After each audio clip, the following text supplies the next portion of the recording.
Hello everyone, আপনারা সবাই কেমন আছেন? আমি আলহামদুলিল্লাহ অনেক ভালো আছি। আপনাদের কি অবস্থা কমেন্ট করে জানাবেন। চলে আসছি আজকে নতুন আরেকটা ব্লগ নিয়ে। আজকে আপনাদেরকে দেখাবো আমার ছোট চাচি আম্মুর ছাদ বাগান। উনি ছাদে কি করেছে সেটা আপনাদের সাথে শেয়ার করব।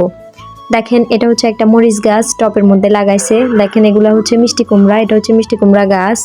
তারপর দেখাচ্ছি এইখানে বেগুন গাছ লাগাইছে।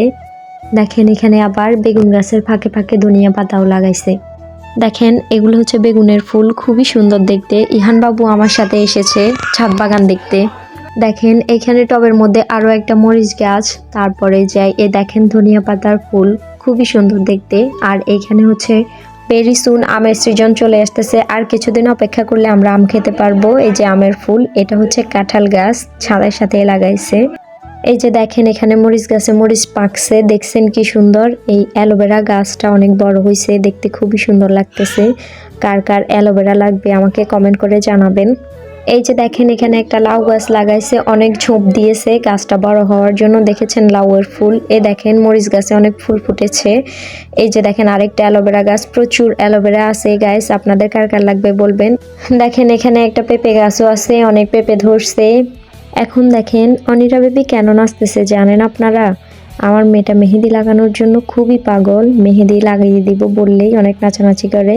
দেখেন মেহেদি লাগাই কিভাবে অপেক্ষা করতেছে শুকানোর জন্য, বসে আছে। দেখেন, একটু মেহেদি লাগিয়ে দিলে আমার মেয়েটা কত খুশি। কোথাও উঠতেছে না, নড়াচড়া করতেছে না, হাঁটতেছে না, ওর মেহেদি নষ্ট হয়ে যাবে বলে। কালকে আমাদের দাওয়াত আছে, দাওয়াতের উপলক্ষে অনিরাকে একটু মেহেদি লাগিয়ে দিলাম। ও মেহেদি লাগিয়েছে তাই বলে ওর আশেপাশে কেউ হাঁটতেও পারবে না। আম্মু বা আমার ছোট বোনও পাশে দিয়ে হেঁটে গেলে বলে যে নষ্ট করে দিয়েছে।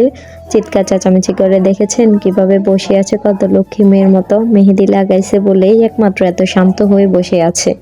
মাশাল্লাহ, মেহেদি রাঙা এই মায়া হাতগুলো দেখতে কেমন লাগতেছে সবাই কমেন্ট করবেন, অবশ্যই মাশাল্লাহ বলবেন। তো আজকে চলে যাচ্ছি, কালকে আরেকটা নতুন ব্লগ নিয়ে আসবো। এই পর্যন্ত সবাই ভালো থাকেন, আল্লাহ হাফেজ।